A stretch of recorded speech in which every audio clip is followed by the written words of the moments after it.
በስመ አብ ወወልድ ወመንፈስ ቅዱስ አሃዱ አምላክ አሜን። ክብርን ምስጋናን ንእግዚአብሔር አምላኽና ይኹን። ኣብ ኩሉ ኩርናዓት ዓለም ኮንኩም ነዚ ብተኸታታሊ ናይ መጽናዕቲ ግብረ ሐዋርያት ትከታተሉ ኣቦታት ኣዴታት ኣሕዋት ሰላም እግዚአብሔር ንኹላትኩም ይኹን። ኣቲናየ ዘለና ዓመት 2026 ዓመት ምሕረት ዓመት በረኸት ዓመት ሰላም ፋሒሉ ዘሎ ዝእከበሉ ቤተክርስትያንና ናብ ሓደ ደንበ ናብ ሓደ ፍቕሪ ትመፅኣላ ዓመት ውግእን ወረውግእን ዝረሕቀሉ ክኸውን እግዚአብሔር ፈቃዱ ይኹን። እዚ ከም ትዝክርዎ ንመለበሚና ክንከውን ኣብዚ ዘበን እዚ ካብ ዘሎ ኩሉ ንኣምላኽ ዘይኽብር ነገር ወፂና ምእንቲ ንእግዚአብሔር ክንፈልጦ ተባሂሉ መጽናዕቲ ግብረ ሐዋርያት ምዕራፍ 1 ሒዝና ከም ዘለና ዝዝከር እዩ። ኣብ ዝሓለፈ ኣብ ምዕራፍ 1 ካብ 1 ክሳብቲ 25 ዘሎ ብዝተፈላለየ ምኽንያት ጌርና ርኢናዮ። ሎሚ ኣብዚ እግዚኣብሔር ዝሃበና ዕለት ምዕራፍ 1 ግብረ ሐዋርያት ፍቕዲ 26 ዘሎ ኣንቢብና ካብኡ እግዚኣብሔር ዘብራህልና ከምቲ እግዚኣብሔር ዝገለፀልና ክርኢና ንዓይ ዝዛረብ ኣንደበተይ ክቆፃፀር ንኩሉ ዝሰምዕ ድማ ልቢ ልድያ ዝኸፈተ እግዚኣብሔር ክፈቅድ እግዚአብሔር ሰናይ ፈቃዱ ይኹን። ግብረ ሐዋርያት ምዕራፍ 1 ፍቕዲ 26 ዕጫ ድማ ደርበዩ እቲ ዕጫ ከዓ ኣብ ልዕሊ ማትያስ ወደቐ ምስቶም 11 ሐዋርያት ከዓ ተቆፅረ። እዚ ኣዝዩ ብዘገርም ነገር እዩ። ብዙሕ ሕቶ ክመፀና ይኽእል እዩ። ከም ሓደ ካብቶም 11 ንኽቁፀር ዘገደሰሉ ነገር እንታይ ኮን ይኸውን ትምስጥሩ? ንኣብነት ሞት ይሁዳ ጥራይ ዘይኮነስ ነቲ ሐዋርያ ስልጣን ንምምላስ ዘድለየሉ ምኽንያት ሐዋርያ ያዕቆብሲ ካብቶም 12 ብሰይፊ ከም ዝተቐተለስ ኣብ ቃል እግዚአብሔር ነንብብ ኢና። ንዑ ግን ክትክእዎ ኣይንርእን። ስለምንታይ? ናይ ይሁዳ ምትካእ ዘድልየሉ ዘሎ ምኽንያት እንታይ እዩ እንድሕር ኢልና ምስቶም 11 ሐዋርያት ክቁፅሮም ዘኽኣለ ሓደ ምኽንያት ኣሎ። እቲ ምኽንያት ከዓ ምስ ደቂ መዛሙርቱ ክቁፀር ዘለዎ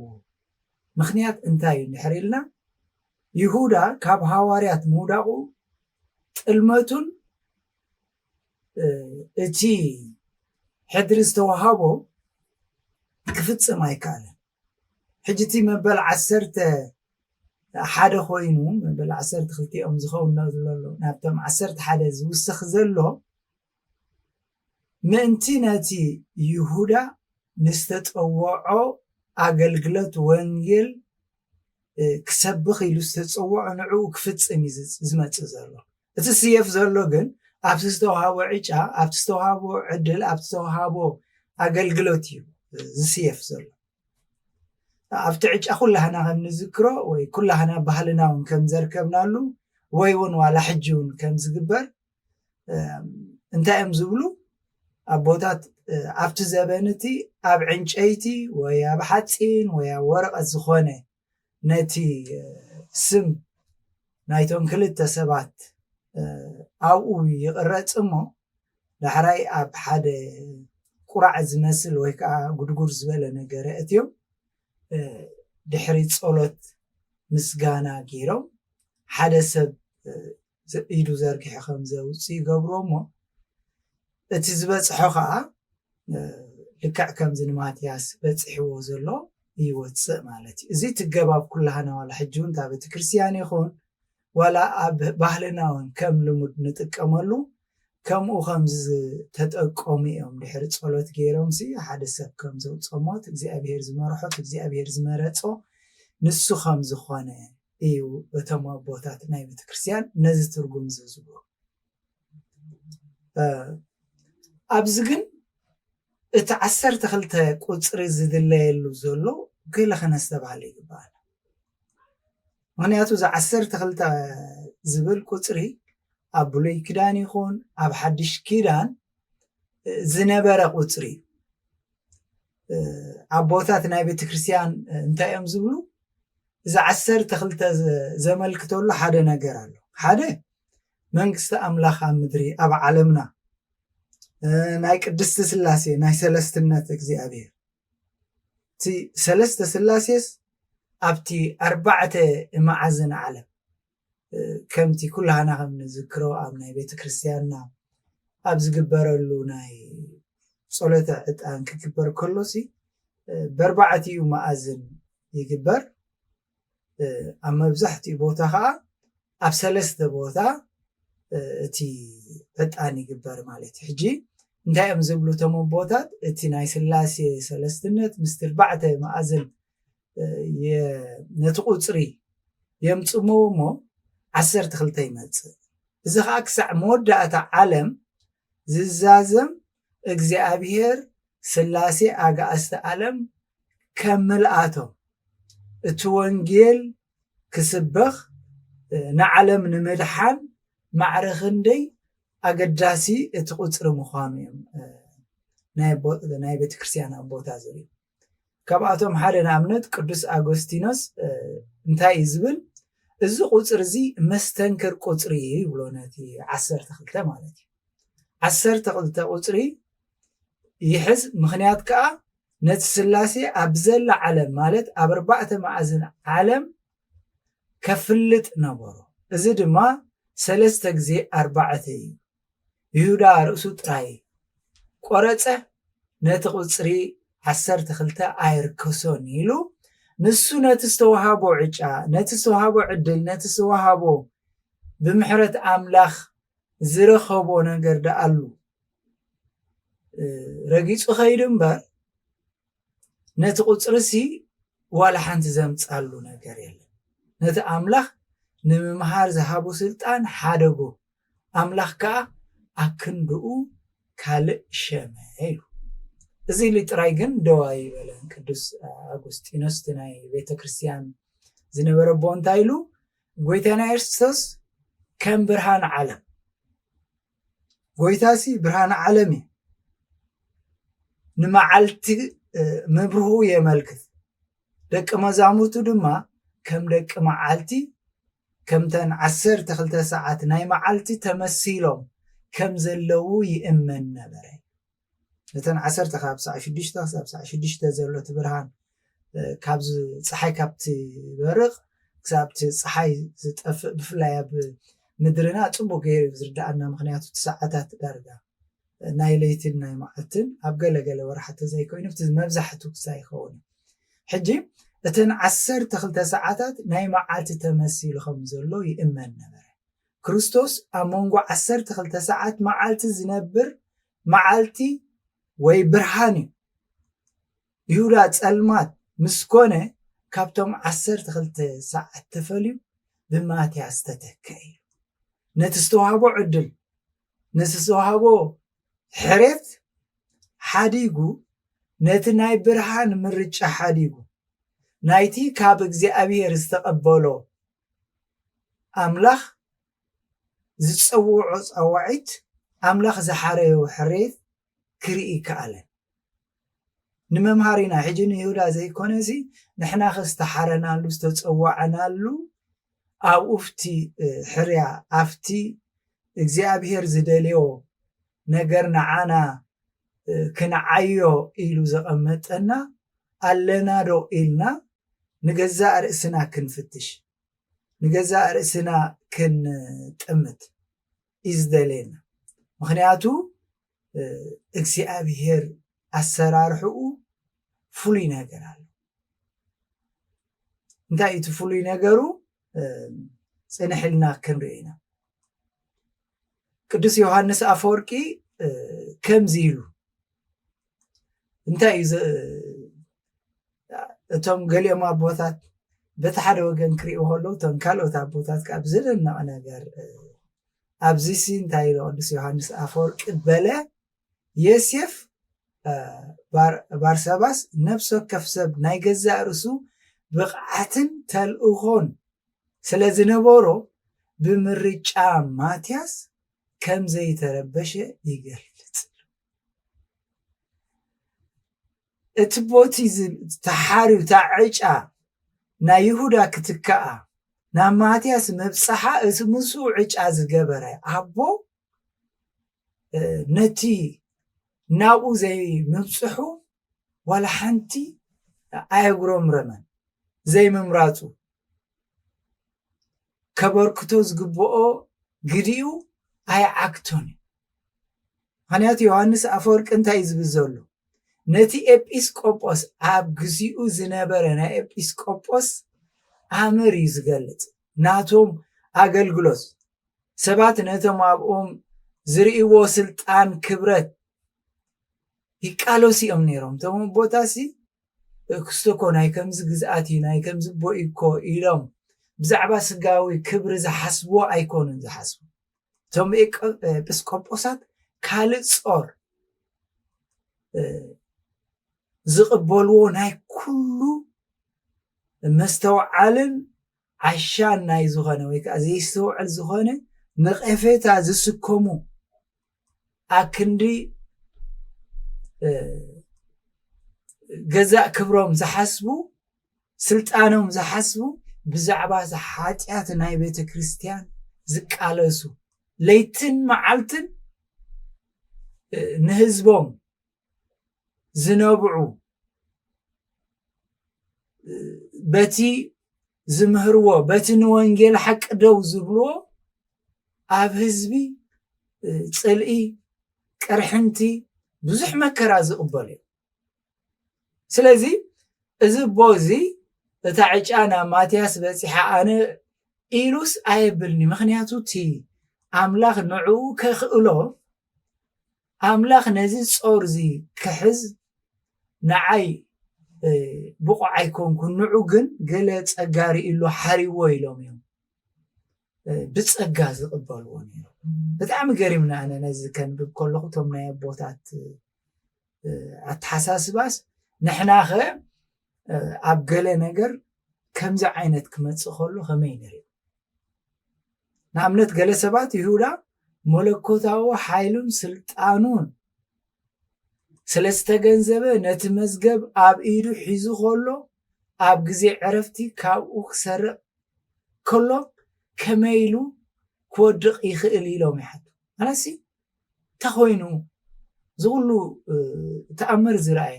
ዝኩሉ ሓላፍነት ዝተዋሃበ ዝኩሉ እምነት ዝተነብረሉ ሰብ ከመይ ኢሉ ከምዚ ገይሩ ክወድቕ ክኢሉ እዩ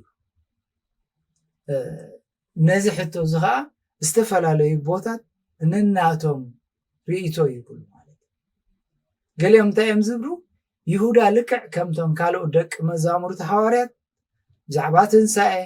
ብዛዕባ እቲ ናይ መንግስቲ ዝፅበ ዝነበረ ናይ እግዚኣብሔር ዝስበኾ ዝንገሮ ዝነበሮ ከምኡ ተስፋ ዝነበሮ ምስኣቶም ዝነበረ እዩ ይብሉ ይሁዳ ግን የሱስ ንጉስ ምዃኑ ከም ዝኣበየ ምስ ፈለጠውን እቶም ህዝቢ ዝለመንዎ እኳ ንዓ ከነንግሰካ ኣብ እስራኤል ክትነግስ ክብሎ ከሎ ሙሉእ ብሙሉእ እምቢ ክብል ከሎ ምስቲ ስጋዊ ናይ ሰይጣን ሓሳብ ምስቲ ዝነበሮ ምድራዊ ሓሳብ ደኾን ይኸውን ካብቲ እሙንነቱ ኣጥፊእዎ ዝብሉ ናቶም ኣረኣያ ወይ ከዓ ናቶም ሓሳብ ኣሎ ናይ ይሁዳ ምውዳቕ ማለት ገለ ሊቃውንቲ ካህናት ወይ ከዓ ገለ ኣቦታት ሊቃውንቲ ግን እንታይ እዮም ዝብሉ ካህናትን ፈሪሳውያንን ኣብቲ ጎይታ ዝነበረሉ ዘበን ፈተውቲ ብሩር ዝኾኑ ካብ ክብሪ ኣምላኽ ክብሮም ዝሓርዩ ካብ ንእግዚአብሔር ምፍራሕ ንገዛእ ርእሶም ክብሩ ዝደልዩ ዝነበሩ ከምዚ ዓይነት ባህሪ ዘለዎ ከምዚ ዓይነት ናይ ብሩር ምፍታው ዘለዎ ሓደ መዓልቲ ንጎይቱ ኣሕሊፉ ከም ዝህቦ ምግማት ኣየፀግምን ስለዚ ፍቅሪ ሰብ ፍቅሪ ገንዘብ ስለ ዝነበሮ በዚ ዓይነት ድኻም ዝነበሮ እቶም ከምኡ ዓይነት ባህሪ ዘለዎ መፂኦም ምስ ፈተንዎ በዚ ከም ዝወደቐ ይገልጹ ማለት እዩ ሕጂ እዚ ናይ ዝተፈላለዩ ቦታት ዝሃቦ ሬት ገሊኦም ኣቦታት ከዓ እንታይ እዮም ዝብሉ ምናልባት ስልጣን ጎይትኡ ስለ ዝተገንዘበ ግቦ ወሲዱ ካብኡ ክጥቀም ከም ዝኽእል ሓሲቡ ክኸውን ይኽእል ከም ተቀዲምና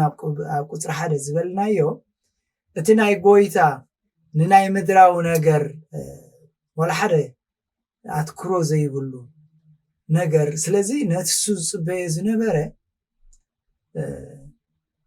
ናይ ምድሪ ስልጣን ዋላ ሓንቲ ጎይታ ዘይመድላዩ ምስ ረኣየ እምበኣር እንድሕር ከምኡ ኮይኑስ ገለ ጌረስ ንናብራይ ዝኣልየሉ ኢሉ ክኾን ድኾን ሓሲቡ እዩ ንሱ ግና ናብኡ ክመርሕ እኳ እንተጀመረ ጎይታ ግና ንገዛእ ርእሱ ኣብ ከምዚ ዓይነት ኣብ ምድራዊ ሓሳብ ኣብቲ ክነንግሰካ ክንብልዎ ኣሎ ኣብቲ ዝኾነ ናይዚ ምድሪ እዚ ክብረት ኣብ ዘድሊ ከውድቕዎ ክሓስብ ከሎ ከም ተቐዲምና ዝበልናዮ ጎይታ ዋላ ሓደ ናብኡ ገፁ ዝደሊ ነገር ኣይነበረን ስለዚ እዚ ዓይነት ባህሪ እዚ እውን ብስጋ ንዝሓስቦ ዝነበረ ምስ ከዓ ምስ ኣበዩ እዚ እውን ኮይኑ ክኸውን ይኽእል ኢሎም ነቲ ናይ ይሁዳ ካብቲ ዝተዋሃቦ ፀጋ ምውዳቑ ዝተፈላለየ ኣረኣያታት ሂቡ ማለት እዩ ሕጂ ከም መፅናዕቲ ግብረ ሃዋርያት ጌርና ንብሎ ስለ ዘለና ንዕኡ ሓፈሻዊ ዝኾነ ኣረዳድኣ ክህልወና ኢልና ቀፂልና ንሪኦ ቤተ ክርስቲያን ምዕባልኣ ንምዕባል ዝግበር ምድላዋት ኣብዛ ምዕራፍ ሓደ እንታይ ነይሩ ነዚ ኣብዚ ምዕራፍ እዚ ጎይታና ኢየሱስ ክርስቶስ ንሰማይ ምስ ዓረገ ደቂ መዛሙርቱ ንሃዋርያት ነቶም ኣብ ዙርያኦም ዘለዉ ሰባት ንልደት ቤተ ክርስቲያን ከም ዝዳለዉ ነቲ ሕድሪ ኢሎም ዝኸዱ ዕዮኦም ከዓዩ ናተይ ኢሎም ከም ዝሓዝዎ ንርኢ ማለት እቲ ካልኣይ ከዓ እታ ቅድስቲ ቤተ ክርስቲያን ኣብ ሂወቶም ክነብሩዋ ጎይታ ኣሎሞ እንታይ ንግበር ጎይታ ኢሎም ከም ትቅድም ኣብ ማእከሎም ከሎ ዝሓስብዎ ዝነበሩ ዘይኮነሲ ካብኡ ሕልፍ ዝበለ ሓላፍነት እታ ቤተ ክርስቲያን ንሶም ኣብ ልቦም ዘለ ክርስቶስ ምዃኑ ምድላዋት ጀሚሩ ስለዚ እዚ ምድላው እዚ ከዓ ኣብ ዝኾነ ግዜ ምስ ኩነታት ዝቃየር ዘይኮነሲ መዓልታዊ ተመክሮ ዘድልዮ መዓልታዊ ነቲ ቤተ ክርስቲያን ንምምሳል ነቲ ክርስቶሳዊ ሂወት ናይ ክርስቶስ ዝሃቦም ሕድሪ ንዑ ናይ ምፍፃም ዓብ ታራ ሒዞም ነይሩ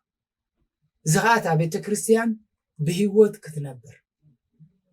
ንሶም ኣብኣ ተፀጊዖም ነቲ ክርስቶስ ሂቦም ዘሎ ፀዋዒት ብቑዓት ኮይኖም ነቲ ዝተፀውዕዎ ፅዋዓ ፍረ ክህቡ ፍረ ሂቡ ከዓ ናብ ዝቕፅል ወለዶ ንክመሓላለፍ ዓብ ታራ እዩ ተፃዊቱ ኩሉ ሳዕ ክትዓቢ እታ ቤተ ክርስቲያን ብዙሕ ምእመን ክውስኽዋ ናብቲ ምስሊ ክርስቶስ ክትዓቢ ነቶም ዝድሕኑ ድማ ክሳዕ መወዳእታ ምጽኣት ጎይታ ኣብቲ ሕቕፎ ቦኦም ክሳዕ ዝኣትዉ ኩሉ ግዜ ድልዋት ክኾኑ እዚ ነቲ ዝተዋሃቦም ሕድሪ ኣብቲ ምዕራፍ ሓደ እንታይ ኢና ንርኢ ዳርጋ ናተይ ኢሎም نتي عيو مخنياتو قويتا خيديو أتم ملاأختون تحدره بومنايم سلازي زي كمز أبهالنا انتاي زي كرفكا غاشا تطوي كاسا عمويلوم قدن نابانا إزولو لك عتي تواهيبوهم زولو حدري قدن مخانو كابانا حاليفوك قبرو زغيل يلنا عنا تحدره بنايم إلوم عيوم زجمور مثلا جن بحفشو مستي زلنا جزء قالنا قرات كنرئ النالي اتا عم عرف حدا فقد حدا نريو نتزع عبيلو زمهرو كريستوس كتصورو خجمرو كله نريو عبسقاي كريستوس تخافلت كون نزي بحر زدما نأمنت نا جبراو فقري نا حق جبر مسكرنت حق أنيا مدحان بهوت نام مثرقام كتصعرو خلو نريو أفتي تحتي لنا أب معرف حدا كاب حدا نكسب كل تنزلخ أنت إنا نستبل مسدك مزامرتو نريو نقرال أم نفسك كيف معالتي مدراوي هيوت مالت أفتن 4 معالتي بويتا عيد من معراقو مالت مسؤو ركب نيرومي بني حق قبرا مرتعو خا أب أي نبرو خمز نبرو رقص إنياتات كخونو نيرو ولا كريستوس مسكرة كم تنفتن 4 معت مسؤون كله كل جزء زقلت صلهم زنبرة بزيبو من بار كم زي كالزستو على النجار أفتقال أفقد حمشت بزم عرف حدا نحرقنا يا خا نت منفس قدوس تي زعبه وهبته بما يتنقتن كبعات ميرون زرخبنايو ويكا زرخبوه كن ازوزو خمزلنا اتو اتي ناي منفس قدوس عبانا محدار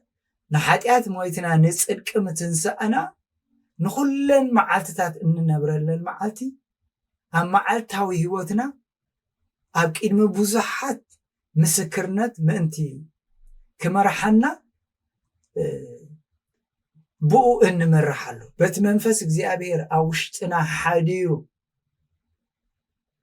ነትዝመሃርኩኹም ዘበለ ከዘክረኩም ኣነ እንተኸድኩ ሕሸኩም ዝበሎ ጸዋዒት ዝበሎ መልእኽቲ ሒዞም ነቲ ግብሪ ወንጌል ኣብ መዓልታዊ ህይወቶም ምስቲ ቤተ ክርስቲያን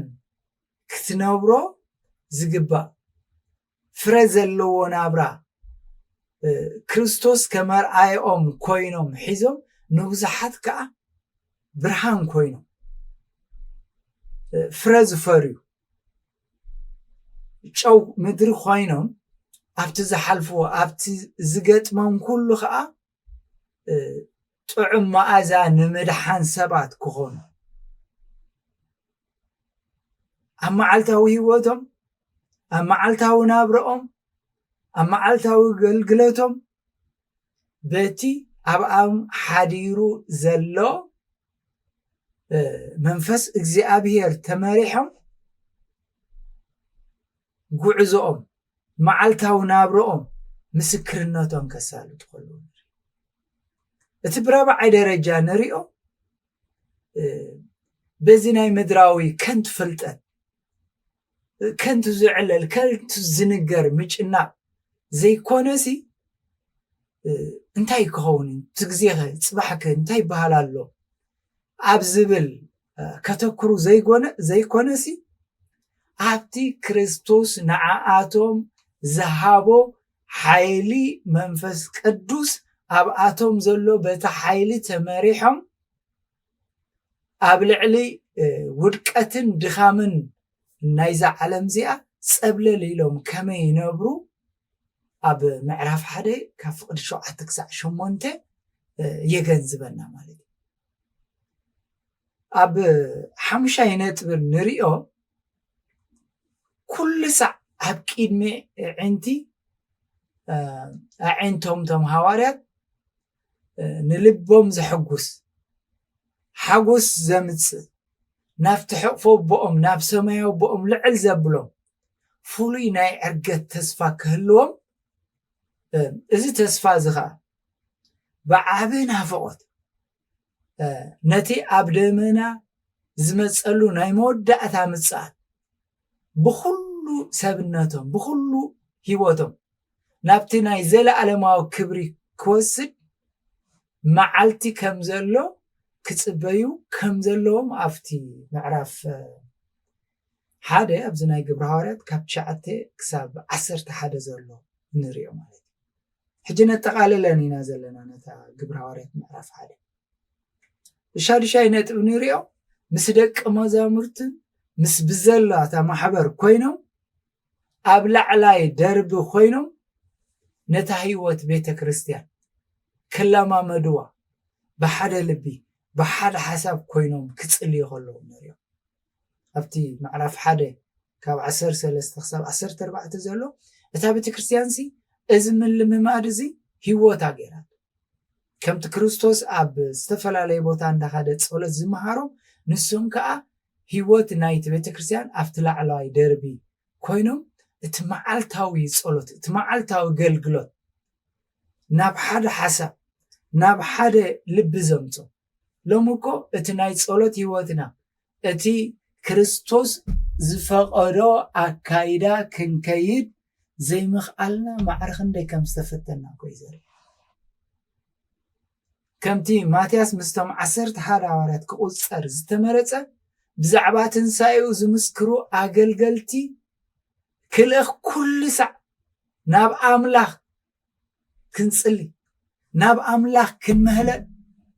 ኣብ ግብረ ሃዋርያት ምዕራፍ 1 ካብ 24 ክሳብ 26 እዚ እዩ ዝምህረና ኣምላኽ ነቲ ዝጎደለ ዕዮ ዝዓዩ ድምፅኻ ዝሰምዑ ነቲ ንስኻ ትህቦም ሓደራ ጾር ዝሽከሙ ኣምላኽ ኣገልገልቲ ለኣኽ ኣምላኽ ንቤተ ክርስቲያንካ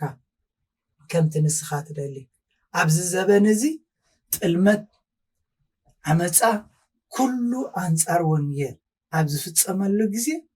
ህዝብኻ ንዓኻ ክፈርሑ ህዝብኻ ንዓኻ ክግልቡ ህዝብኻ ንዓኻ ክመስሉ ኣገልገልትኻ